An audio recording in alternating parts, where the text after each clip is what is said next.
Olá, sejam todos muito bem-vindos. Eu sou Milena Flores. Está começando mais um Todo Ouvidos e eu quero agradecer imensamente aos mais de 60 mil inscritos, a todos vocês que compartilham, que comentam, aos membros também que me ajudam todo mês a fazer esse jornalismo catalisador de boas mudanças. A todos vocês, muito obrigada. E eu vou pedir ajuda de vocês para compartilhar muito essa entrevista porque o caso vai ter júri popular no dia 27 de outubro de 2025. Eu faço a entrevista agora, no mês de outubro, então nesse mês. É um caso já conhecido, mas sempre bom relembrar e trazer mais detalhes. Eu converso hoje com a Kátia Goulart, ela que é mãe do Andrei. O Andrei, aos 12 anos de idade, foi assassinado pelo próprio tio, o Jefferson, ex-tenente da Brigada Militar do Rio Grande do Sul. E ele foi assassinado em 2016, mas também para encobrir um outro crime, o crime de estupro. Depois de muitas lutas, principalmente da mãe, em 2020 ele se tornou réu pelo assassinato. Em 2021 se tornou réu pelo estupro. E agora, 27 de outubro, relembrando, 27 de outubro de 2025 vai acontecer o júri popular. E hoje eu converso aqui com a Kátia, seja muito bem-vinda. E eu peço desculpas já ter que relembrar todo o caso, por mais vezes que você tenha falado dele. Mas é importante porque tem pessoas que talvez também não conheçam e será uma nova entrevista, novos detalhes em outro tempo. Então, Kátia, para começar, eu quero conhecer um pouco mais, antes até do Andrei, de como é constituída a sua família, quantos irmãos você tem, como era a convivência com seus pais, até na sua família mesmo, antes de ter filhos. Oi, Milena. Oi, pessoal que está nos assistindo. Obrigado pela oportunidade de dar voz a uma mãe que luta por justiça. A minha família, né, a família que, quando eu nasci, foi constituída por meus dois pais, né, pelo meu pai e pela minha mãe, e por cinco irmãos. Nós éramos entre cinco irmãos. São quatro homens e eu de a única guria. Nós era uma família normal, tradicional, aqui do Rio Grande do Sul. Nós morávamos no interior do Rio Grande do Sul, nos mudamos aqui para Porto Alegre, na capital, ainda quando eu era pequena. Desde então, seguimos nossa vida normal, né? Estudando, começamos a crescer, trabalhar, cada um constituiu sua família, né? Entre eu e meus irmãos. Meus pais faleceram há mais de 25 anos atrás, né? Tanto o meu pai quanto a minha mãe, os dois são falecidos. Meus irmãos casaram, seguiram suas famílias. Eu tenho três filhos, né? Eu fui mãe do Anderson, da Andressa e do Andrei. E morávamos sozinhos, só nós quatro, quando aconteceu o assassinato do Andrei. E Kátia, eu vou te perguntar, porque tudo aconteceu principalmente com o seu irmão, o Jefferson, como era a relação de vocês dois, antes mesmo de ter o Andrei, Tá? O Jefferson, né? O nome dele é Jefferson. Jefferson. Nós, com V é diferente, é Jefferson. Nós tínhamos uma relação normal de irmãos, né? Na época que ele morava aqui em Porto Alegre, tanto meus filhos quanto as filhas dele, né? Eles eram amigos, crianças, né? Primos, brincavam juntos. Eu e ele tínhamos uma ótima relação, sem problema algum, sem independência emocional, sem independência financeira, cada um tinha a sua vida. Mas não, eram irmãos que se visitavam aqui em Porto Alegre. Aí ele é padrinho, né? Do Anderson, da Andressa e do Andrei. Eu também sou madrinha de alguma das filhas dele. Ele se aposentou pela Brigada Militar e foi morar no Rio de Janeiro. Ele com a família dele. E, casualmente, ele vinha a Porto Alegre, ele não ficava hospedado na minha casa, ele ficava hospedado ou na família da esposa dele ou no quartel de trânsito, hotel de trânsito que a Brigada Militar tem, né? Então, essa vez foi a primeira vez que ele ficou hospedado na minha casa. Então, ele já era aposentado, morava no Rio de Janeiro, entrou em contato comigo, perguntou: Kátia, posso ficar um período aí na tua casa? Porque eu recebi um convite do Ministério Público para trabalhar aí. E aí depois, era final de ano ali, né? Era novembro, depois eu me organizo e vou arrumar uma residência para eu ficar. Não vi problema, né, Milena? Nós até então nós éramos irmãos, normal, os irmãos se acolherem, se Kátia, ajudarem, né? é, até um pouquinho antes disso, né, para a gente ir com calma para as pessoas entenderem também, antes do motivo de ele ir para sua casa, Quando você teve o Andrei, até para as pessoas conhecerem um pouquinho mais o seu filho, como é que foi a decisão do nome Andrei? Como que foi se tornar mãe de Andrei agora?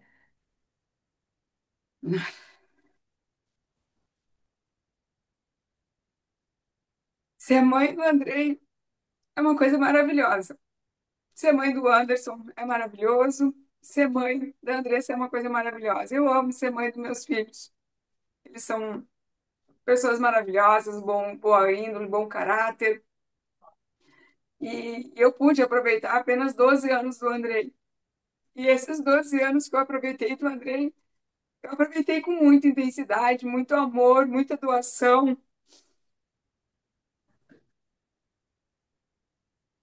Só um momentinho. Não se preocupe.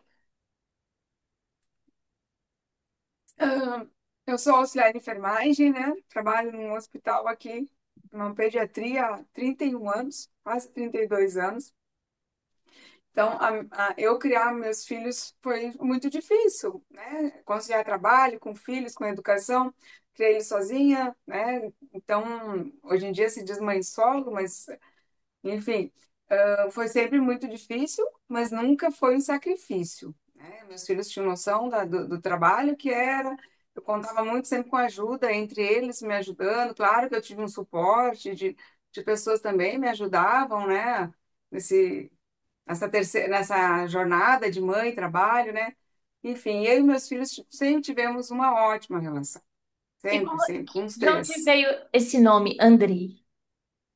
Andrei, porque eu tenho o Anderson e a Andressa, e eu queria que seguisse a linha ali deles, né?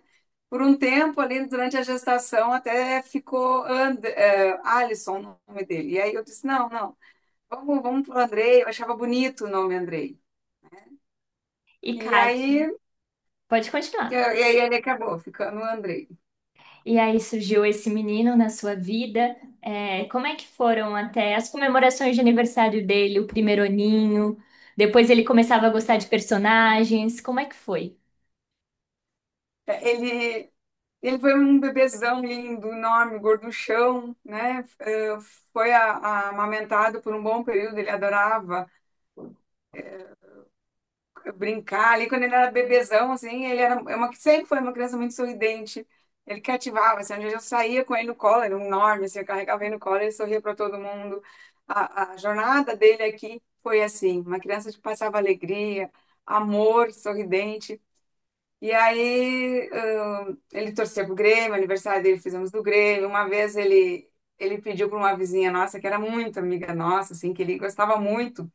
Aí ela perguntou, ele estava fazendo, acho que quando ele fez 6 anos, ela perguntou, André, o que que tu quer que a tia te dê de aniversário? E aí a ideia dele foi especial. Ele falou, tia Vera, eu quero que tu faça um pudim com um negrinho em cima. Negrinho é o brigadeiro para vocês, né? Ele falou assim, quero que a senhora faça um negrinho, um pudim com um negrinho em cima. Então, olha o doce de criança que ele é. Ele não quis presente material, não queria carros, né? Dela, ele quis isso porque era isso que ele via nela, ele tinha um carinho por ela, sabe? Então, foi também essa minha amiga também foi uma pessoa bem importante, assim, na parte ali que eu trabalhava, e ela me ajudava a cuidar deles também, né? E Uma das pessoas. como é que era na escolinha? Tinha amigos? O que que ele gostava de brincar? Sim, aí logo em seguida ele foi para a escolinha, né? Então também na escolinha ele aprendia, ele brincava. Era uma criança muito alegre, muito sorridente, fazia os trabalhinhos. E aí foi evoluindo, né? Foi para a escola. Ele foi para a escola mais cedo, porque ele fazia aniversário em abril. Então, ele ficou naquela transição de 5 para 6 anos, enfim. E na escola ele sempre muito dedicado ali nos primeiros anos de escola. Ele saiu super bem. E ele gostava muito dos personagens. Na infância dele ali, na primeira infância dele, tinha os Hot Wheels, que ele tinha coleção. Ele gostava de carrinhos, como é que é o nome de outros personagens? É uns bonecos, assim, que ele tinha de arma, daí de... Max Steel, acho que era o nome dos... Não, Max Steel é os carrinhos, né? Não, Ah, Hot Wheels é os carrinhos, Max Steel é os brinquedos. É. Como faz tempo, assim, eu perdi essa parte da... Max Steel é os brinquedos e Hot Wheels os carrinhos, né? Tinha bastante disso aí.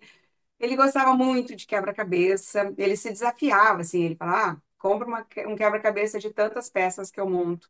E ele contava o tempo que ele ia montar. Ele gostava muito de jogar, que era, não é dominó, como é que é? Xadrez. Eu nunca sei jogar, nunca soube jogar xadrez. Eu jogava com meu irmão do bem, que eu chamo, né? Inclusive foram eles que deram o tabuleiro para ele de xadrez. Ele jogava xadrez, depois ele jogava até no computador.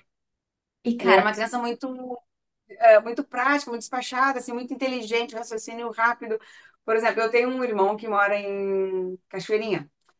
E aí ele queria ir para casa desse meu irmão. E aí ele pesquisou, falou, entrou em contato com meu irmão, já pediu se ele podia buscar ele, sabe? Ele era uma criança muito ativa, muito inteligente, assim. E ele resolvia as coisas dele, porque ele não sabia, ele vinha e perguntava, ele não tinha problema de falar, de questionar.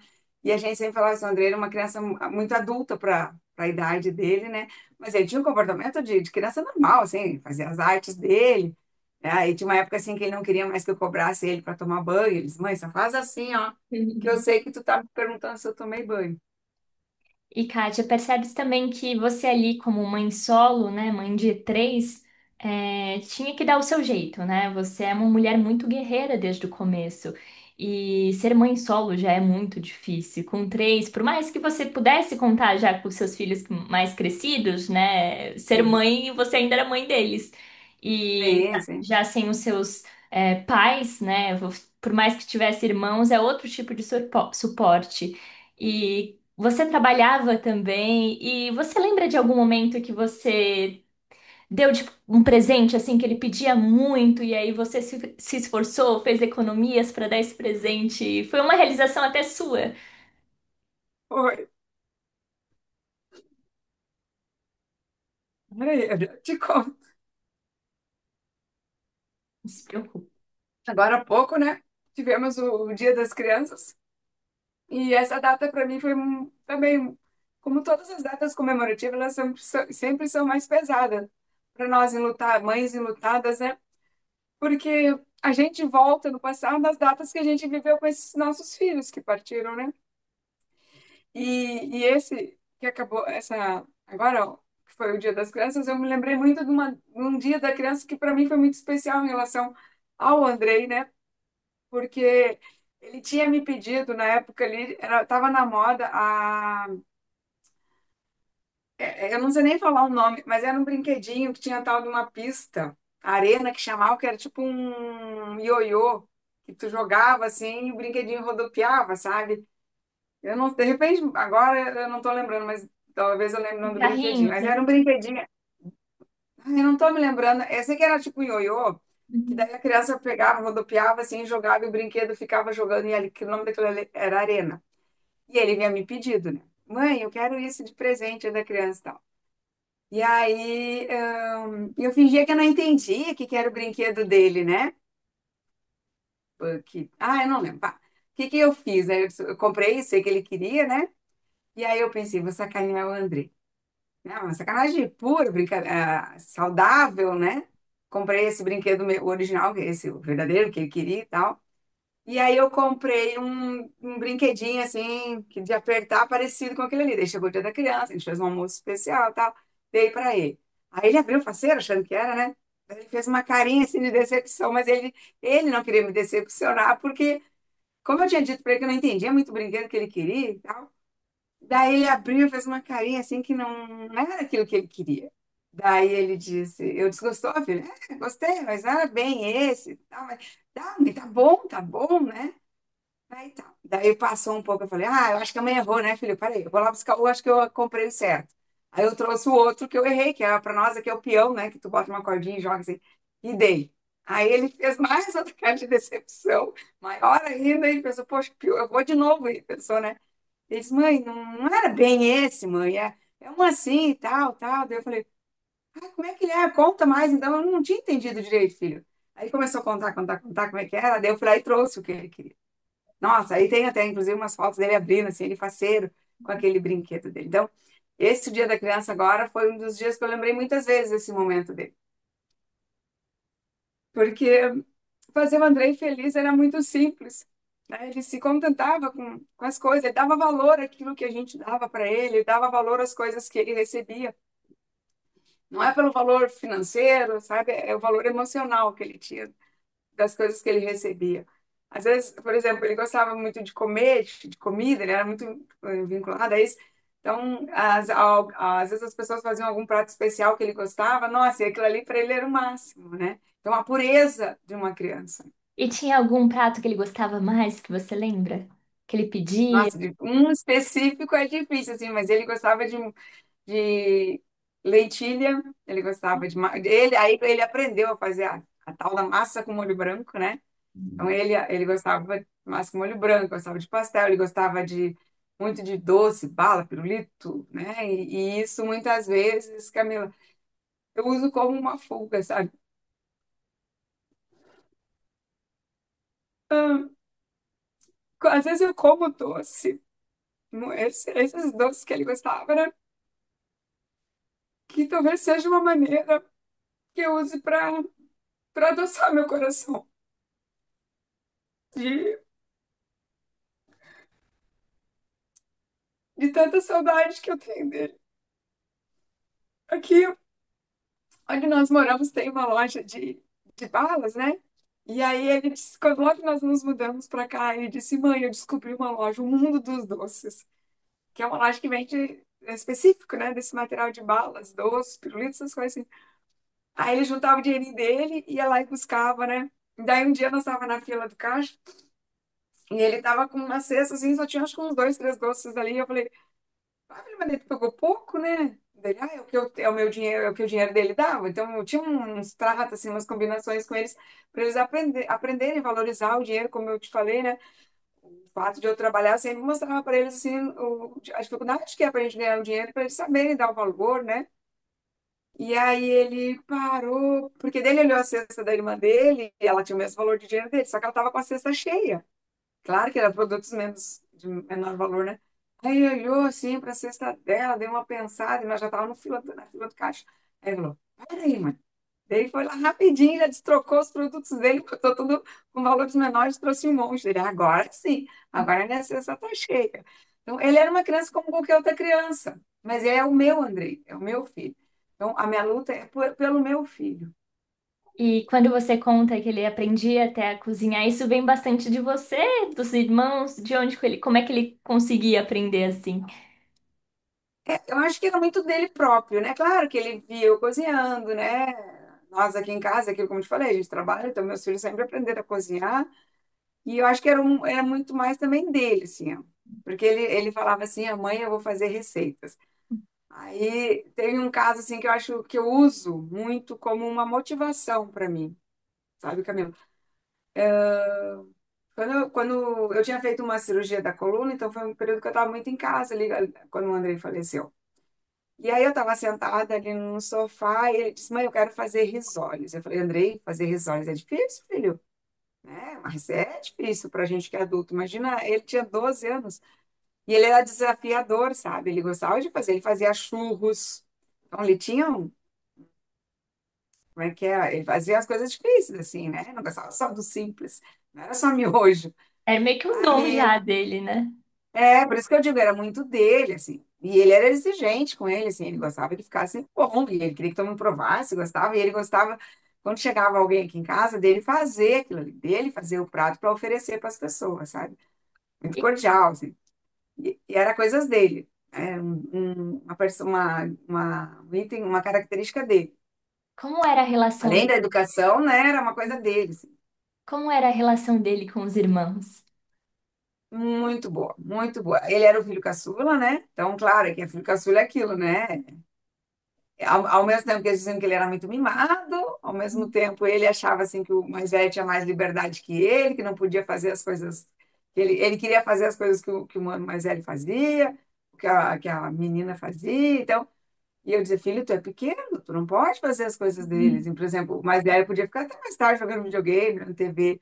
E aí eu dizia, não, tu tem que dormir cedo, amanhã tu tem aula, tá? Então, mas normal, assim, ele nunca foi uma criança problema, sempre foi muito bom, né? Educar ele, não teve nenhum sacrifício, nada de exagero, assim, é normal de criança, briga para escovar os dentes, tomar banho, sabe?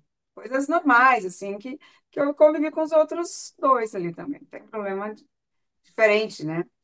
E aí, voltando à história do risoles, ele falou, mãe, eu vou fazer um risoles. Eu falei, difícil, filho? Não, vou fazer. Então, como eu sabia que ele era desafiador, eu disse, bom, vamos tentar, né? Vamos ver até onde ele vai, né? E aí ele começou a fazer. E aí ele foi no mercado, buscou as coisas que ele queria fazer e tal, começou a fazer e não conseguia acertar o ponto do risoles. Aí ele, falou, ele entrou, eu entrei na cozinha e você tá com a bochecha vermelhinha, assim, ó, calor na panela e não consegui fazer, já estava irritado e tal. Aí eu disse, filha, se tu quer tanto comer esse risoles, vai na padaria ali, e pega, né? Tá pronto ali, não precisa. Ele fez uma coisa, Mãe, nunca devemos desistir, por pior que seja o obstáculo. E aquilo ali é uma frase que eu uso, sabe? Porque mesmo ele ali com 12 anos, na dificuldade de acertar o ponto do risoles, ele não desistiu. E ele fez, ficou maravilhoso aquele risoles. Então, Camila, às vezes eu penso assim, é tudo que nós passamos desde lá do dia 30 de novembro de 2016 até agora, né, se aproximando da data do júri, dia 27 de outubro. Então, muitos obstáculos difíceis eu passei. E eu usei a frase do André: eu não vou desistir, mãe. Nós temos que superar os obstáculos difíceis. Então, o André me ensinou muito em vida. Ele me ensina todos os dias, não ser uma pessoa melhor. Eu não consigo ser melhor sem o meu filho aqui, mas eu consigo ser uma pessoa mais persistente, ser uma pessoa diferente. Então, todos os dias, o Andrei me dá uma aula de vida. E Kátia, me permita até perguntar como era a relação dele com o pai, com os avós da parte de pai, como é? Os avós paternos ele conheceu muito pouco, em seguida eles faleceram, né? E a relação paterna do Andrei, né? O Andrei, eu tenho certeza absoluta quanto o Andrei amou o pai dele, quanto o pai dele ama o Andrei, né? Uhum. Mas eles não tinham aquela convivência de tantos em tantos dias me visitar, pegar para sair, né? Mas eles tinham uma relação dentro do normal deles muito boa. O Andrei sempre muito amado pelo pai dele, e eu tenho certeza o quanto o Andrei também amou o pai dele em vida. E agora eu pergunto a relação dele com os seus irmãos, até com Jefferson, Everson. tornou também o padrinho, né? Então você tinha essa confiança para também torná-lo padrinho. Qual era a relação dos dois? Eles se viam um pouco, né? Porque talvez moravam no Rio de Janeiro, você no Rio Grande do Sul. Conta pra mim. O Andrei, como eu te falei, nós cinco irmãos, né? Tivemos uma ótima criação, uma boa relação, né? Eu sempre muito apegada aos meus sobrinhos, alguns dos meus sobrinhos são meus afilhados, né? O Andrei, tanto o Andrei quanto os meus outros filhos também tiveram uma boa relação com os tios. Os meus filhos tiveram sempre uma relação mais afetiva com o meu irmão do bem, né? Que né, casualmente na época também morava no Rio. Mas então a viagem que o André ia era para casa do meu irmão do bem. E o outro meu irmão, que é o réu, eles tinham uma relação próxima, assim, mas não era aquela coisa. Não pelo fato de ser padrinho, ele não tinha aquela responsabilidade, aquele comprometimento de ser padrinho. Por exemplo, o meu irmão do bem, ele ligava para saber como é que estavam meus filhos estavam em dúvida em termos de colégio, qualquer coisa na vida. Até hoje, meu filho mais velho entra em contato com o meu irmão para saber, o meu irmão do bem, para pedir um conselho, uma orientação, ou às vezes compartilhar alguma conquista, né? Diferente com esse meu irmão do réu. Ele tinha normal, assim, não, nada de mais nem de menos, né? Então, o André gostava dele, claro, eu também gostava que convidei ele para ser padrinho dos meus filhos. E Kátia, vocês, claro que já sem os pais, não sei se reuniam no Natal, essa coisa de família vocês mantinham, ou cada família seguia com sua comemoração, como era? Quando eles moravam aqui em Porto Alegre, em alguns natais nós passamos juntos, não todos, não era regra. Eu passava junto sempre com meu irmão do bem.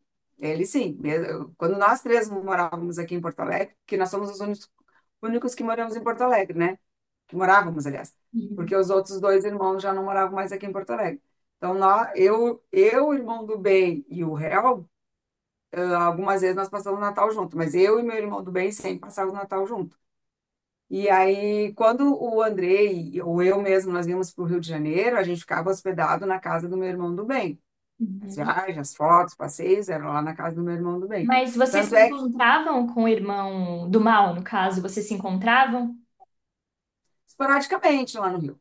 Não era uma coisa que nós saímos daqui para ir na casa dele, mas a gente programava passeio junto, né? Não tinha problema nenhum. Não tinha problema nenhum. Como algo Até de então ali nós. família. Uhum. É uma coisa normal, assim, né? Não era, ah, bom, eu optava por isso. Não, vamos passear, vamos passear. Se contava na praia e tal. Nós tínhamos um relacionamento normal. E como é que você recebeu esse convite do seu irmão, que é o réu, para ficar na sua casa?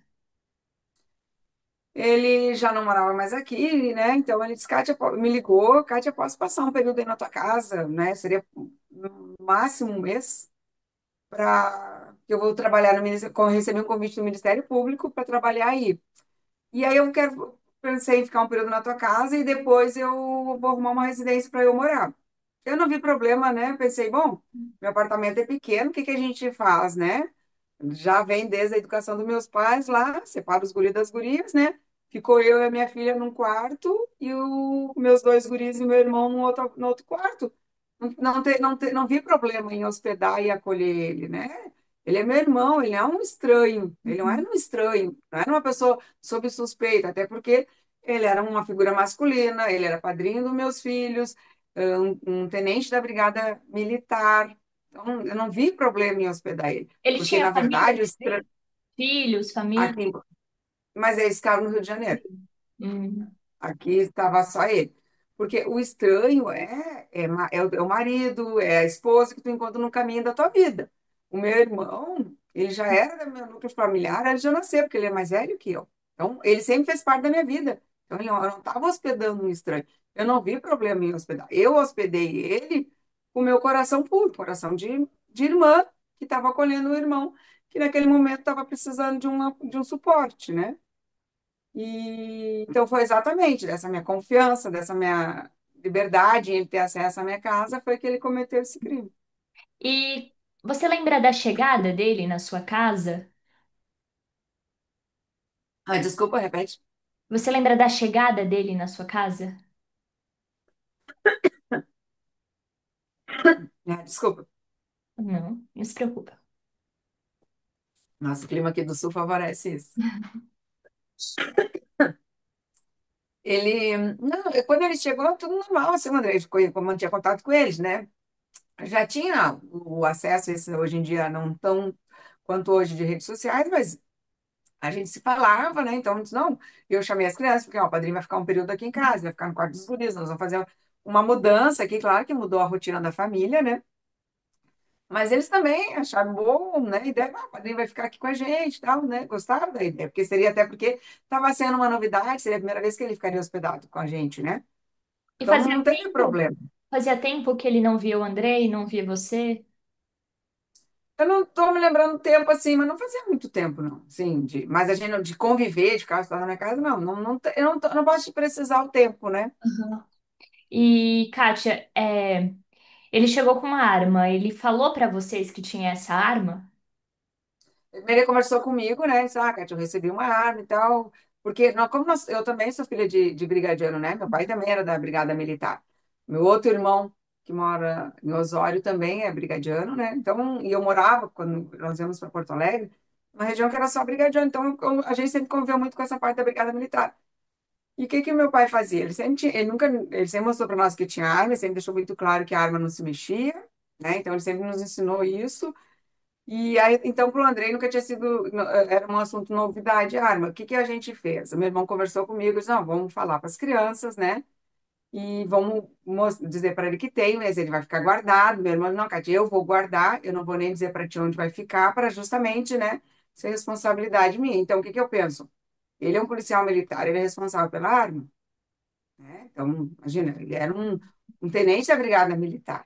Ele não era uma criança que estava com um brinquedo na mão. Ele estava com uma arma, né? E ele sabia a responsabilidade que é ter uma arma. E Então, ele foi a trabalho. Ele tinha horário de sair, horário que voltava, sim, que era sim, mais ou menos que eu hora? não sei a hora que ele entrava lá, mas ele saía de casa em torno de umas 7 horas, lá pelas 19 horas ele retornava. E como é que era a rotina de vocês, do Andrei, da família? Ele ia para a escola, você para o trabalho? Conta para mim mais ou menos como é que era a rotina agora com o padrinho, né? Com o irmão do mal aí na casa. É. Nesse período, como eu te falei, né, um período que eu tinha feito uma cirurgia, então eu estava mais por casa, né? O Andrei e a Andressa estudavam de manhã. O meu filho mais velho, o Anderson, trabalha à noite e estudava pela manhã. Então, praticamente, eles saíam de manhã, voltavam meio-dia ali. Almoçavam, dormiam um soninho, tinha tema para fazer. Eu havia me mudado para esse condomínio havia pouco tempo, então aqui tem quadra de futebol, tinha piscina. Né? O Andrei estava muito feliz, muito contente com tudo que ele estava vivendo aqui, que era diferente de uma outra. Nós morávamos numa casa, né? Então, ele não tinha essa liberdade que ele estava tendo aqui no condomínio de sair para brincar e eu não estar chamando, vem, eu chego de brincadeira e tal. Então, ele tinha mais liberdade, digamos que aqui no condomínio, né? Nós havíamos nos mudado para cá, fazia 5 dias ele já estava, um amigo dele já tinha convidado para um aniversário. Eu falei, já? Não, agora ele é meu amigo. Então ele se socializava muito rápido aqui, né? Então foi um período muito bom, onde eu sempre, aquele período eu pude curtir muito o André, muito, né? Porque tinha Aham. as noites porque eu trabalho à noite, né? Então é o período que eu estava com ele. Você lembra da semana anterior que tudo aconteceu? Como é que foi? Não, nada em especial, né? Teve jogos, a gente vive muito de futebol, né? Então tinha jogos, eu estava acompanhando jogos, o André gostava também muito de futebol, era gremista. Então não teve nada de especial ali, de diferente, né? E o Anderson, que estava no quarto junto com o Andrei e com o Jefferson, ele percebia alguma coisa diferente? Talvez ele não percebia, Não, percebeu depois, não sei, alguma coisa, e não percebia nada. não, não, porque não, André, o Anderson não percebeu nada. Eu afirmo assim, Camila, que não existiu nada antes daquele Milena. dia desculpa, nada antes daquele dia do assassinato. Porque senão o Andrei teria me contado. E o Andrei morreu justamente por isso, né? Porque o Andrei foi tentar me contar e foi quando meu irmão acabou cometendo o assassinato. Você Então pode não contar existiu nada. do dia 29? Desculpa, eu não entendi. Você pode contar do dia 29 de novembro até pela noite, o que que aconteceu na casa de vocês, como é que estava a rotina, você ia sair, né? Avisou para Sim, eles? isso. Foi uma semana um dia antes da tragédia da Chapecoense, né? Aliás, uma noite antes havia acontecido a tragédia da Chapecoense, onde caiu o avião e morreu os jogadores, né? Então, nós estávamos muito comovidos, né? Porque, como eu te falei, aqui em casa a gente gosta muito de futebol, e né, na manhã, no dia 28 para 29, nós olhamos jogos, o Andrei fez uma massa com molho branco, assamos uma carne. Então, o Andrei estava muito feliz, assim, né? Tá, ele era uma criança feliz, uma criança com uma personalidade muito bem definida, seguro das suas funções, das suas ações, né? Ele era responsável. E ele estava muito mal na escola, né? Então, isso aí também é uma coisa que criança normal fica, né? Acontece. Sim. Quem nunca, quem Uhum. nunca passou os apertos de final de ano, né? Mas isso também deixava ele, de certa forma, claro, né? Incomodar, porque queria passar de ano. Mas ele até falava, ele tinha falado assim, eu fui o único irmão que não rodei até agora. Ele tinha o maior orgulho de dizer, eu nunca rodei. Mas enfim, né? Na noite do dia no dia 28, a gente foi dormir tarde, na manhã do dia 29 tinha acontecido, acordamos, né, com a notícia da tragédia da Chapecoense, ficamos envolvidos, ele foi para a escola, a irmã dele também foi para a escola, o Anderson fazia um curso na época, foi para esse curso, e meu irmão foi trabalhar e eu fiquei em casa. O Andrei veio mais cedo da escola e a minha filha foi para casa de uma colega que elas iam fazer um trabalho escolar. E o Andrei veio para casa, chegou em casa e disse: eu estava tomando chimarrão, não estava vendo TV. Ele, não estava olhando teu jornalzinho, mãe? Tomou umas cuias ali comigo, ele gostava muito de chimarrão. E eu digo: o melhor chimarrão que eu já tomei na minha vida foi os que o Andrei preparou para mim. Ele sabia fazer chimarrão como ninguém. Aí ele tomou umas cuias de chimarrão e ele disse: mas tu não tá vendo teu jornalzinho, mãe? Eu falei: hoje está muito triste. Tá dando a tragédia do Chapecoense. Na verdade, eu não queria que ele assistisse muito porque ele se emocionava, né? Eu pensei, vou poupar o Andrei, não quero que ele veja essa tristeza, né? E eu falei, filho, quando uma mãe sofre, todas as mães sofrem junto. E ele falou, então posso botar na minha série aqui? Eu falei, pode. E aí ele disse, mãe, que triste, né, para essas mães perderem os filhos desse jeito, né? E aí, dali a pouco fui eu que me tornei uma mãe que perdeu um filho de uma maneira trágica, né? Aí, almoçamos, fomos dormir um cochilo de tarde ali, eu dormi bem agarrada nele, assim, e muitas vezes eu faço esse movimento assim, é como eu sentisse ele junto comigo, né? Abraçado, o calor do corpinho dele, o carinho dele, isso me faz muita falta. Eu tenho muita saudade do André, muita saudade do André. E eu digo, a minha luta toda é baseado no meu amor que eu tenho por ele, nessa saudade. Nada vai trazer o Andrei de volta, nada. Mas a sensação de justiça, de mostrar que o Andrei não cometeu esse suicídio e que o responsável pague por esse crime, dá uma amenizada na minha dor, na dor dos irmãos. E hoje em dia, eu digo até da sociedade, né? Porque a sociedade também merece ver que assassinos são punidos, né? Aí, Milena, nós fomos deitar, acordamos, eu disse, filho, levanta para te tomar um café, se organizar, porque depois, senão, de noite tu não dorme, né? Porque no outro dia de manhã ele teria aula. E ele falou, mãe, eu vou lá no mercado buscar um guisado. Eu falei, para que tu vai buscar guisado? Ele falava assim, é sempre bom ter guisado em casa, porque quando ele gostava de, como ele gostava de cozinhar, quando ele queria cozinhar, ele queria que as coisas tivessem ao alcance dele ali, né? Já tivesse por aqui. Tomamos café, convidei ele para ir junto nesse aniversário. Ele falou: não, mãe, eu não vou, porque eu vou ficar esperando o padrinho para tomar chimarrão. E eu não vi problema algum, porque até era não tem, eu não vi problema. O André está dentro da sua casa, dentro do condomínio. Meu irmão, padrinho dele, um tenente da Brigada Militar, uma figura masculina, estaria ali, de certa forma, né, para proteger o André. Eu disse, então tá, filho, fica que a mãe vai. E aí eu e a minha filha fomos. Quando nós voltamos, eram umas 11h25 por aí. Eu entrei no quarto, eu entrei no apartamento, as luzes estavam desligadas, daí eu entrei e enxerguei que só estava a luz da TV, no quarto onde os dois estavam. Nessa noite, o Anderson, meu filho mais velho, estava de plantão. E quando eu cheguei no quarto, meu irmão me cumprimentou assim, ó. E na cama de baixo, né? É um Você. triliche. Então é um triliche onde eles dormiam, né? O meu irmão, o Andrei dormia na cama, na primeira cama mais de cima, assim, mais próxima do teto. O meu irmão na cama do meio e o Anderson, meu filho mais velho, na cama de baixo, que era uma cama auxiliar, né? Como nessa noite meu filho estava de plantão, ela estava recolhida. Então, tava o Andrei dormindo na cama de cima do triliche, o meu irmão na cama do meio, e eu entrei e meu irmão me cumprimentou assim, ó. Oi, Kátia. E o Andrei também. Só que naquele momento eu não me dei conta que não é na hora eu me dei conta que não era a maneira do Andrei cumprimentar. Mas só que eu pensei, bom, meu irmão cumprimentou assim, ele está entrando né? Só que eu vi que o Andrei estava diferente, assim, meio acuado, meio. Eu achei que naquele momento que ele tivesse mais recolhido, mais quieto, porque ele estava vendo TV, estava cansado. No outro dia ele teria aula pela manhã, né? E meu irmão só dizia assim: eu tô com sono, Kátia, eu quero dormir, amanhã eu tenho que acordar cedo, amanhã vai ser uma missão importante, eu quero dormir. E o Andrei quase não falava. E o Andrei estava tapadinho, Ele assim. queria meio que tirar você do quarto? Isso? Exato. Teve essa Eu sensação. senti, durante as falas dele, eu sentia que a minha presença estava incomodando ele. E eu pensei que realmente fosse pelo sono, eu pensei, bom, vou deixar eles dormir, vou sair do quarto. E dei boa noite para eles, falei, qualquer coisa vocês me chamem. E 2 horas, mais ou menos, disso, meu irmão entrou no meu quarto gritando que tinha acontecido uma tragédia.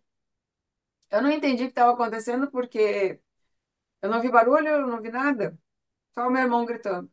E aí eu levantei e vim atrás do meu irmão. Quando eu cheguei assim, no quarto, era uma cena de terror, assim. O Andrei morto em cima da cama, com um rasgo aqui na testa, Oh, meu Deus. tapadinho de cobertor, e meu irmão falando.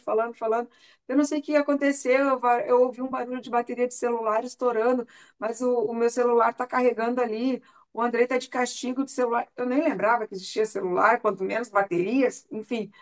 Eu queria entender o que tinha acontecido. Fazia 2 horas eu tinha saído do quarto, meu filho estava vivo, sem queixa, sem nada, o que aconteceu?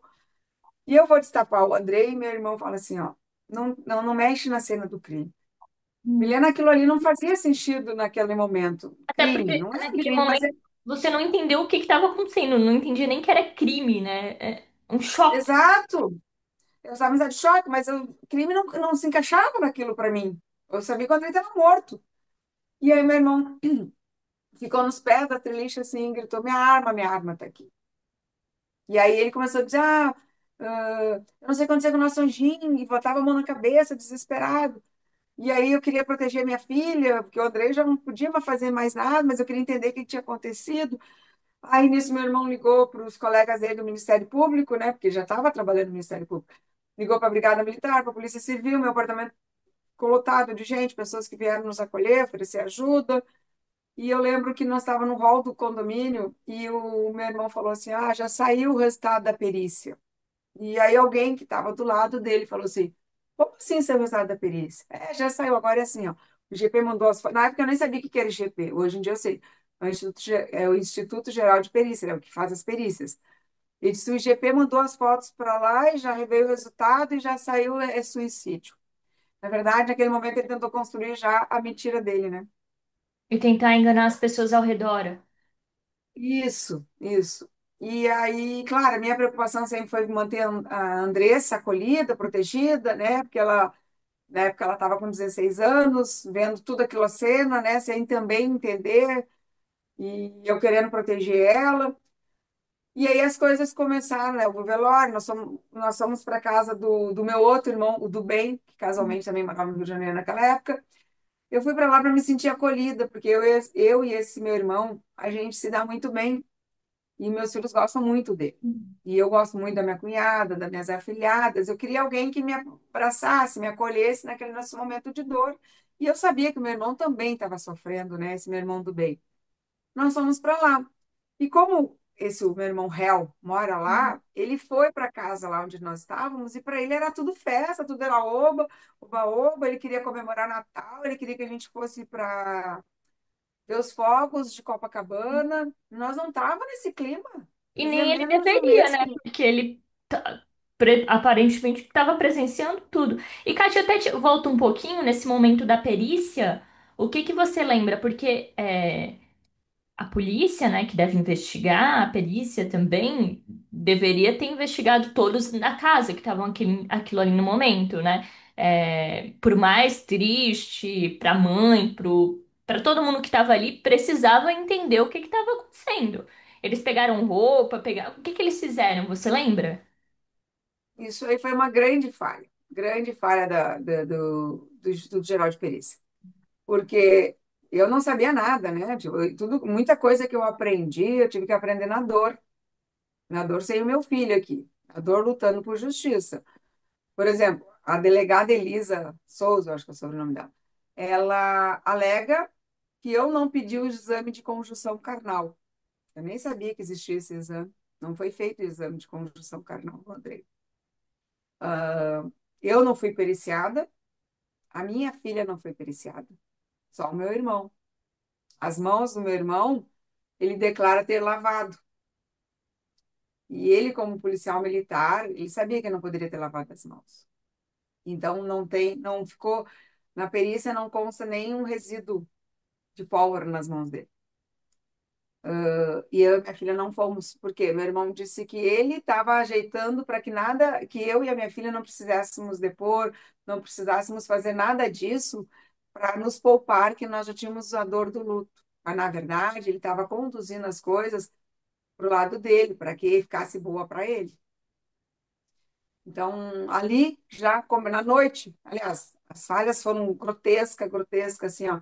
Hoje, com um pouco do conhecimento que eu tive no meio dessa minha luta, eu não acredito que os profissionais que atuaram no caso no dia do homicídio não se deram conta. Porque quando tu vai trabalhar, tu é um profissional.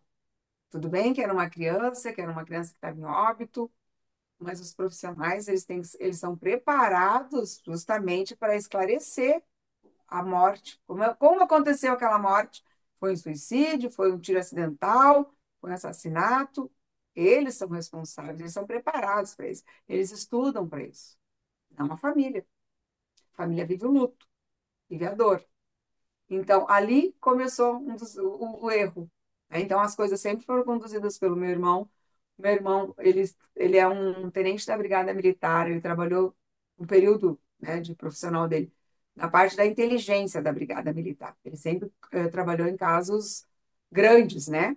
Envolvidos com coisas grandes.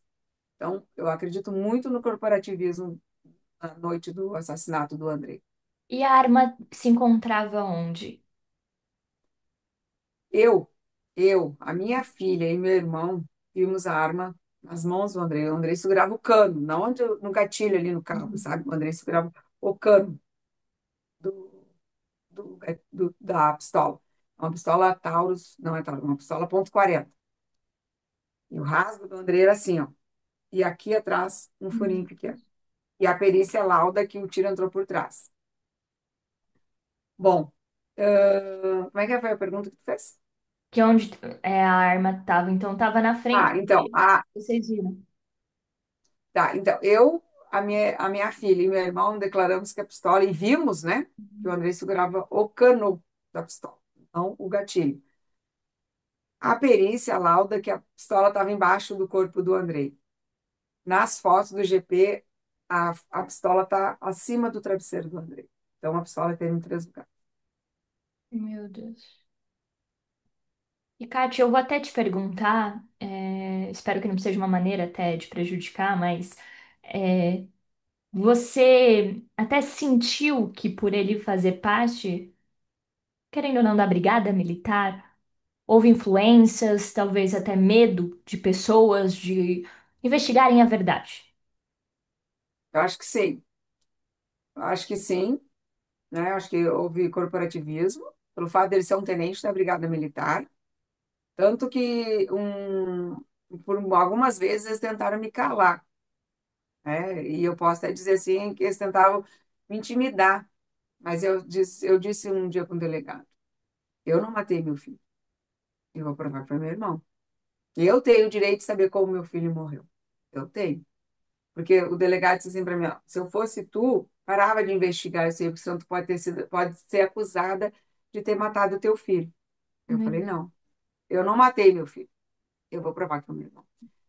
E outras situações, assim, de uma outra funcionária da Polícia Civil dizer que estranho, porque tu não tentou reanimar teu filho, já que tu é uma pessoa da área da saúde.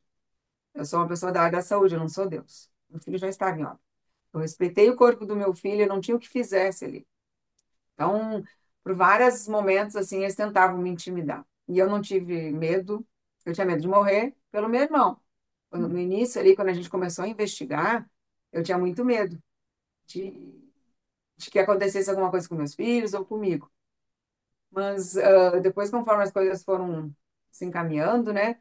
Porque até então, ali, o primeiro mês foi tratado como um suicídio. Eu não tinha conclusão do que tinha acontecido. Eu sabia que meu filho tinha morrido. Eu não sabia se tinha sido suicídio, eu não conseguia fechar o que tinha acontecido. Na época eu namorava um rapaz que ele veio aqui para casa na noite do crime e ele ouviu tanto a Brigada Militar quanto a Polícia Civil, e isso depois confirmado pela minha filha também. Eles falando, as duas, né, tanto a Brigada Militar falando, quero ver, isso não foi um suicídio. Eu quero ver esse tenente se justificar lá. Quando ele teve essa informação, ele guardou para ele, e só que ele não tinha como chegar e me falar, né?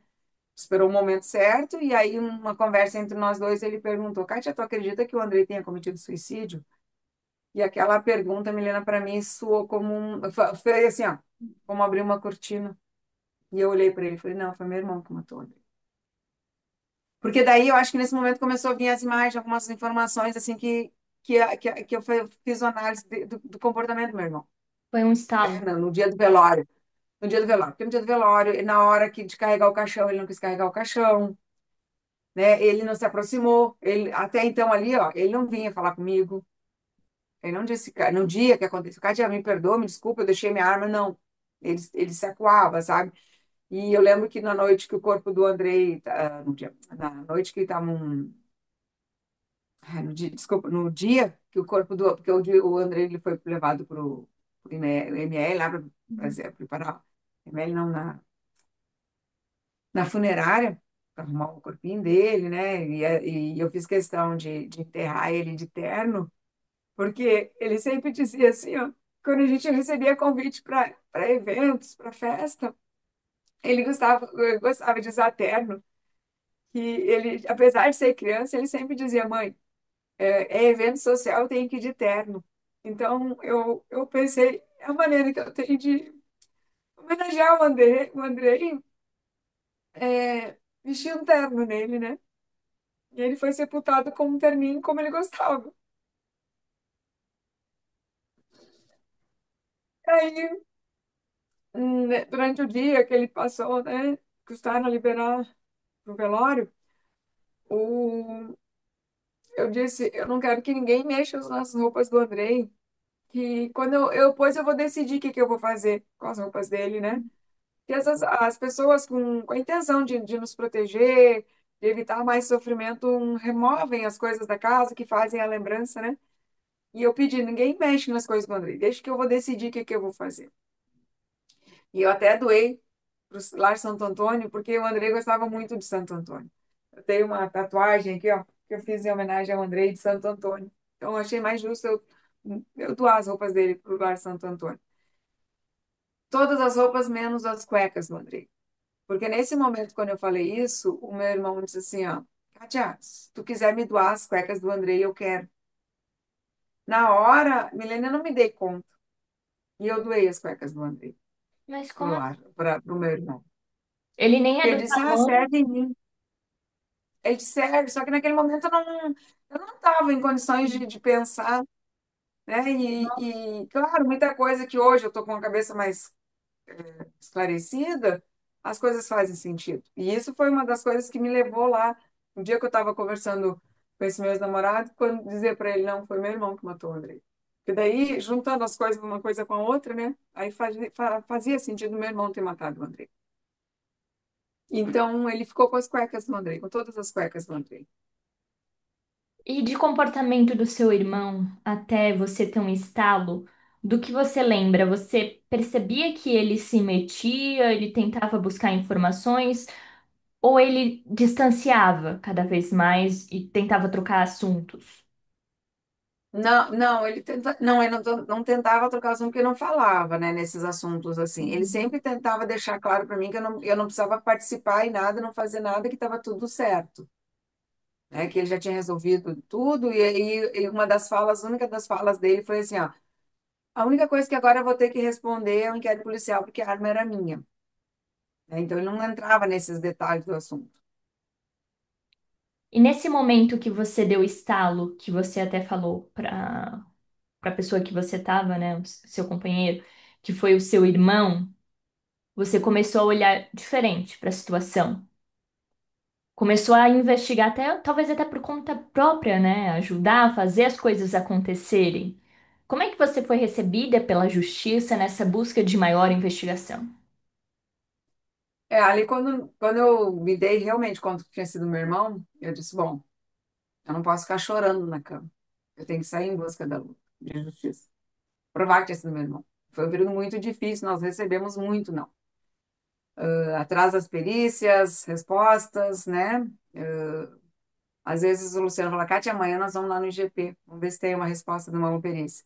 Nós ia de manhã, eles falavam que era de tarde, nós ia de tarde, eles falavam que tinha sido ontem, né? E sempre nos levando em Atrasado. banho-maria, um termo aqui. Então, eles não davam as respostas para nós. Até que um dia a delegada disse: eu tenho 64 casos para resolver. E eu disse: bom, mas eu tive um filho assassinado e a minha luta é pelo meu filho. E nós não desistimos, nós somos muito persistentes, né? Tanto eu quanto ele, nós saímos daqui em busca de justiça. E muitas portas nos fechavam, daqui a pouco ninguém mais queria nos receber.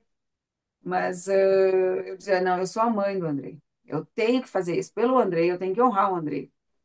Então, foi muito difícil, até que um momento nós encontramos a promotora, a doutora Lúcia Helena Calegari. Então, ali foi né, uma luz de esperança de justiça. Né? Porque até então, até um promotor anterior disse que eu até poderia ter sido acusada de eu também ter matado meu filho. Então, era muito não que nós recebíamos, muito não.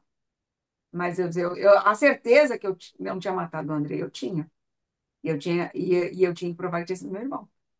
E aí, como tu falou, nós fazemos pesquisa, busca, né, trabalhos amador, né, eu com a minha dor, o Luciano com a disponibilidade de atenção, de nós fazemos a justiça e nós fomos. Aí encontramos a doutora Lucilena Calegari no nosso caminho, né? O doutor Marcos Vinícius Barrios, né? Que é o nosso advogado também, uma pessoa super especial na nossa luta por justiça. Então, a gente encontrou muita gente do bem, muitas pessoas do bem. E eu não cito nomes para não ser injusta, com tanto apoio que eu recebi, muita gente. Pessoas que eu conheci nessa luta, pessoas que eu já conhecia, que eu não sabia que poderia contar com elas, pessoas que hoje em dia eu não sei nem se um dia eu vou conseguir agradecer pessoalmente, mas eu encontrei muitas pessoas do bem que me abraçaram, me acolheram, né? Que não é difícil, não é fácil, né? É uma luta grande. Acolheram o meu luto, porque meu luto também não é fácil, né? Principalmente para os meus outros dois filhos, que eles perderam o irmão, e boa parte da mãe deles, né? Então, eu tenho muita gratidão, muito orgulho dos meus dois filhos por abraçarem essa causa junto comigo, né?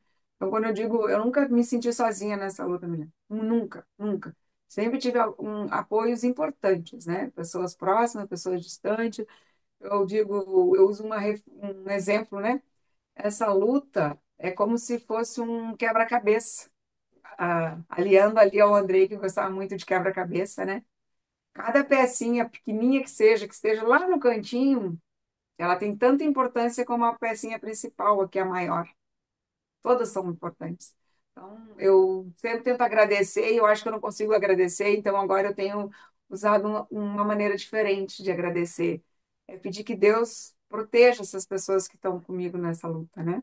Pessoas que abraçaram essa causa, pessoas que fazem caminhadas comigo, que me acompanham nas vigílias, que compartilham e divulgo um caso Andrei Goulart, pessoas que fazem orações e com todo o respeito, Milena, te incluo no momento em que tu me dá espaço para eu pedir justiça pelo Andrei. Então, a maneira que eu vejo hoje em dia é pedir que Deus proteja essas pessoas, para que outros Andreis não passem pelo que meu filho passou, que outras Cátias não sofram a dor que eu sofro. Eu, em todo momento, eu sempre soube que nada que eu fizesse eu traria o Andrei de volta. Nada. Desde o momento que eu vi meu filho em óbito em cima da cama, eu sabia que não tinha o que eu fizesse que traria o Andrei de volta. Mas eu preciso honrar o Andrei em primeiro lugar, e eu acho que eu também fazer essa luta é um pedido de perdão por o Andrei por não ter conseguido proteger ele dentro da sua própria casa. E também, hoje em dia, é uma satisfação para a sociedade que eu devo por esse apoio, esse acolhimento que eu venho recebendo. E, Kátia, eu até te pergunto quando ele se tornou réu, lá em 2020, como foi essa notícia, como chegou? Porque já entendi que foi uma batalha árdua até conseguir. E quando vocês receberam essa primeira notícia, vocês precisaram também ir atrás depois para que ele se tornasse réu do crime de estupro, mas essa primeira notícia, como é que ela chegou em 2020? Nossa, foi uma mistura de emoção, né? Porque era uma conquista, né? Mas nós sabíamos que tinha muito mais coisas pela frente para nós chegamos agora, né? E ainda temos o júri, que é incerto, né? Também é um momento de muita aflição, muita ansiedade, né? Mas essa notícia foi muito boa, porque foi uma grande conquista. E aí, depois, o que que aconteceu? Nós precisávamos que, como o doutor Marcos Vinícius dizia, nós temos que materializar as provas, Kátia, porque as pessoas vinham e me diziam, Kátia, eu soube que teu irmão assediou fulana, que teu irmão fez isso com outra pessoa. Só que não adiantava eu chegar lá e falava para o Marcos. Ele dizia, Kátia, nós temos que materializar essas provas. Senão parecia disse-me-disse, né? E aí, num momento de desespero, eu pedi, se alguém foi vítima do meu irmão, que me procure uma delegacia, faça um registro, me ajude nessa luta, né? Porque, como eu digo, sozinha eu não tinha chegado até aqui. Não tem força. Eu sou a mãe do Andrei, eu sou a pessoa mais interessada, mais interessada. Não existe pessoa que queira mais que esse caso seja esclarecido do que eu. Existem pessoas que lutam tanto, né, do meu lado. E aí apareceram duas pessoas que se prontificaram aí no júri, na audiência, já está nos autos, como fala, né? Então, estão participando já. Outras que me procuraram e falaram, Kátia, aconteceu isso, mas eu não posso, eu não vou lá. falar isso, declarar numa delegacia, porque se ele matou o teu filho dentro da casa dele, sendo afilhado dele, o que que ele não pode fazer comigo?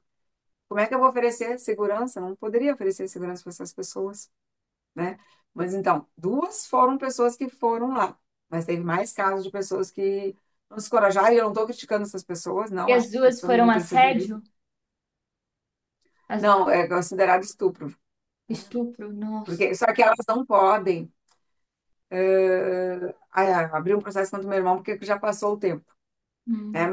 Mas eles não, eles contribuíram no processo do André para que meu irmão se tornasse réu pelo estupro em 2021. E, Kátia, até é importante nesse pedaço da entrevista, dizer que se você é vítima, e digo vítima também de estupro, assédio, é comum que nesse momento a vítima até se sinta culpada, mas você não tem culpa de nada. Conte para alguém de confiança, busque ajuda e vá sim numa delegacia, relate, faça a denúncia. Eu sei que é muito difícil, mas não deixe passar batido, porque esse mesmo agressor, enfim, pode continuar fazendo crimes. Não é que dependa de você, mas faça também por você essa denúncia. Por favor, e se você conhece alguém que também sofreu em algum momento, se sente envergonhada por alguma coisa, mesmo não tendo culpa de nada, tente ajudar essa pessoa, ir na delegacia junto com ela e faça sim a denúncia, para até que novas vítimas, sejam afetadas e também para que tenha o registro de fato do crime. E Kátia, eu quero saber o que que o Jefferson contou daquela noite. Qual a versão dele? Ele é meio confuso as versões dele, né? No depoimento ele fala que chegou em casa e foi para academia. No outro depoimento ele fala que chegou e foi no mercado. Então, as falas dele não é a mesma, né? Então, tem várias histórias. Para alguns, ele fala que eu não estava em casa, que eu estava chegando em casa. Para outros, ele fala que o Andrei estava descendo da triliche. Então, tem várias versões justamente para ele confundir as pessoas, né? Os próprios depoimentos dele têm versões diferentes. E dessa academia, mercado, enfim, ninguém quis dar depoimento para saber confirmar alguma É coisa. porque não tinha registro, né? Se passaram E é muito como o tempo. Marcos disse, se não tem materialização, não tem provas, né? E Kátia, até desse júri popular, ele tá atualmente preso? Não, ele responde liberdade desde. Ele nunca foi preso. Ele responde liberdade. Então esse júri popular é muito importante. Eu Muito, muito, muito. Por isso que eu peço. Ajudem, compartilhem, divulguem o caso Andrei Goulart, para que a gente consiga fazer a justiça dia 27 de outubro. E o que que você espera desse júri?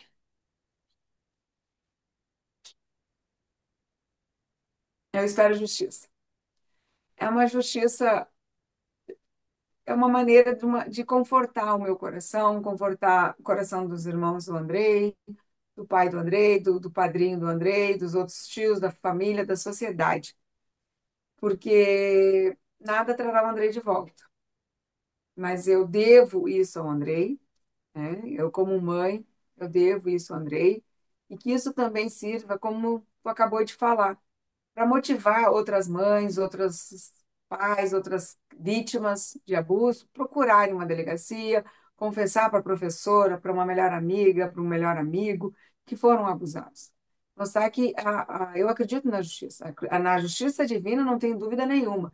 E eu acredito na justiça do homem. Então, que também vai ser feita essa justiça para exemplificar, exemplificar, não vai sair a palavra, exemplificar. Bom, que sirva de exemplo para que outras pessoas, vamos encaixar uma palavra aqui, que sirva de exemplo para as pessoas verem que a justiça existe sim. Nós temos que confiar. Não adianta eu ficar criticando, eu gritando, querendo que as leis mudem, se eu não começo a fazer as coisas. Porque muitas vezes, Milena, a minha vontade era de ficar em casa abraçada no meu eu, sentindo o Andrei chorando. Mas eu pensava, não, a vítima foi o meu filho. Eu sou sobrevivente. Eu vou levantar dessa cama, guardar meu choro, meu luto no estojo e vou em busca da justiça. E o meu o tempo todo foi luta por justiça. Eu não quero vingança, eu não quero estradalhaço, eu não quero nada. Eu não quero estrelismo, eu não quero nada. Eu quero justiça pelo meu filho. Então, é difícil, porque eles tentam nos calar, eles tentam nos julgar mães enlutadas, que a gente não tem, que a gente está descompensada, que a gente não acredita nisso, né? Até na nossa fé, eles tentam nos colocar em dúvida. Não, eu nunca briguei com Deus, eu sigo, eu sou uma pessoa, que luta por justiça, eu tenho minha vida profissional, tenho meus filhos, tenho amigos, tenho amigas, eu tenho a minha vida paralela ao Andrei. Então, eu digo, na minha vida, a minha prioridade é hoje essa justiça.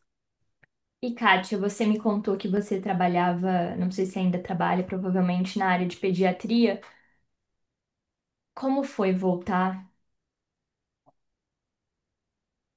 Foi, foi difícil, porque o hospital onde eu trabalho ainda, o hospital onde eu trabalho foi onde o Andrei nasceu.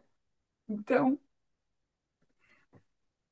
todas as vezes que eu cheguei nos meus plantões pós o falecimento do Andrei, por mais que fosse um plantão que eu estava indo, às vezes eu trabalho de noite, às vezes eu trabalhava 2 noites, às vezes eu trabalhava de manhã, mas não teve uma vez, desde o dia que o Andrei faleceu, que eu entre no hospital e não pense que foi aqui que meu filho nasceu.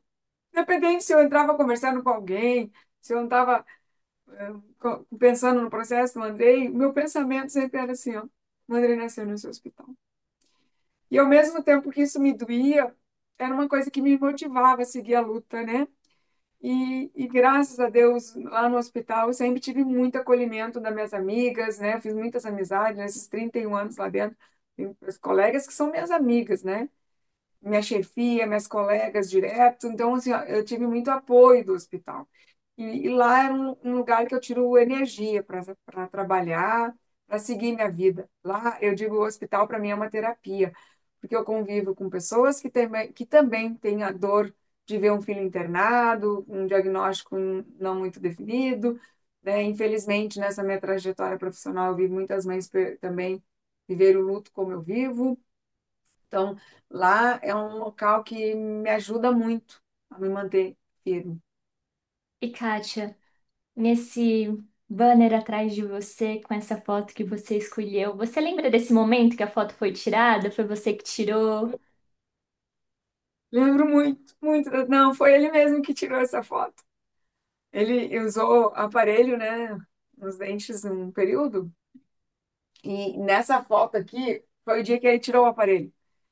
Então ele disse assim para mim, mãe, eu vou lá no setor dos doces, isso aqui foi no mercado. Aí ele disse assim, mãe, eu vou lá no setor dos doces tirar uma foto, porque agora eu posso comer doce à vontade, porque eu brigava com ele, né? Falar, ó, quando tá usando aparelho, não pode comer muito doce, que daí tem que estar escovando o dente, tá? Aquelas coisas, né? De mãe que se preocupa com o filho, né? Às vezes acha, a mãe é chata, a mãe cobra. Que bom, se eu fui considerada chata, se eu cobrei, então eu fiz meu papel de mãe, né? Escova os dentes, toma banho, né? Faz tema. E aqui, nessa foto, foi um momento assim, ele mesmo tirou, ele estava com o celular dele, tirou e mandou para mim. Eu estava no próprio mercado, só que daí ele saiu ligeiro, foi lá no setor de doces e me mandou essa foto. E às vezes eu paro e penso, né, olha essa foto e quanta história tem por trás dessa foto, né? A minha luta toda foi baseada nessa foto, né? Ele, o sorriso dele, os doces que representam o que ele gostava de comer e a criança dócil que ele sempre foi. Então, essa foto tem muito significado para mim. E Kátia, muito, muito obrigada por estar aqui, por me mandar mensagem, porque querer contar e confiar na sua história aqui no canal, porque é difícil, por mais vezes que conte. Perder uma filha é uma dor que não tem superação, não é uma doença. Você tenta ressignificar, mas eu sei que através dessa luta, às vezes você não consegue nem viver o seu luto em paz. E eu espero que essa justiça aconteça até que por ser um crime, serem crimes, e ser um exemplo também aqui no Brasil de que acontece justiça sim, principalmente um ato para relembrar da vida do Andrei, porque ele é muito maior que isso, e esses crimes ceifaram os planos, os sonhos, não só esse Andrei menino, né? Mas você perde também o Andrei, né? O Andrei que se tornaria aquele homem, talvez do casamento, da formatura, dos planos que a gente não conhece, né? Então, São várias versões do Andrei que a mãe perde, que esse criminoso ceifa. Ele também faz com que aquela Kátia de antigamente morresse um pouquinho cada dia, porque esse luto é o que o luto faz. Você não é a mesma, não é a mesma pessoa. Por mais que força que você tenha, porque essa luta é muito difícil, você não queria ter força, você queria ter o seu filho. Era o mais importante. Então, eu espero que as pessoas entendam que essa entrevista é uma luta que precisa de ajuda de vocês, principalmente porque é um júri popular. Então, compartilhem, que realmente aconteça a justiça para que essa mãe sinta um pouco, digo, de alívio, não totalmente, porque não tenha, ela não tem, não vai ter o Andrei de volta, mas é uma justiça até para que não aconteça outros crimes, realmente. E Kátia, muito, muito, muito obrigada por tudo que você faz pelo Andrei, por essa mãe incrível que você é também para seus outros filhos. Eu tenho certeza que, independente de 12 anos, ele viveu com intensidade e continua estando presente em ti, você continua sendo mãe desse anjo, desse Andrei. É mais difícil, né? Quando ser mãe de anjo, a gente não consegue apertar, abraçar, mas ele continua em ti. Eu tenho certeza por onde passa, você deixa um pouquinho de Andrei, dessa alegria dele, mesmo sendo difícil voltar a sorrir, né? Mas lembrar que ele tá aí por ti também, ele quer que você viva também, mesmo sendo difícil. Então, te agradeço também pelas crianças que você tá lutando, né? Muito, muito obrigada. Eu vou pedir para as pessoas compartilharem. Vou deixar o Instagram da Kátia aqui para as pessoas irem lá ver a luta dela, seguir ela também, ajudar de outras formas. E, Kátia, espero realmente que aconteça justiça nesse dia 27 e que você, de certa maneira, se sinta um pouco mais confortável. E deixo aqui o meu abraço por você. Muito, muito obrigada, Kátia. Eu que agradeço, me levantou a oportunidade de eu poder divulgar o caso do Andrei Goulart, tu me dá a voz, né? Dá voz para o Andrei, como tu diz, para que outros Andreis não passem por isso, outras cartas não passem por isso. E eu e o Andrei aqui, de Porto Alegre, agradecemos muito o carinho que tu está nos recebendo no teu canal e nos ajude, compartilhe, divulgue o caso do Andrei. Essa vitória, não é só minha, são de todos nós que estamos lutando por justiça, pelo Andrei e por outros Andreis que andam por aí. Então, muito, muito, muito obrigados a todos. Dia 27 de outubro de 2025, quando será o júri, vai passar no YouTube. Quem puder assistir, assiste. Quem não puder, faz uma oração pela manhã ou um momento do dia, pedindo que a justiça seja feita.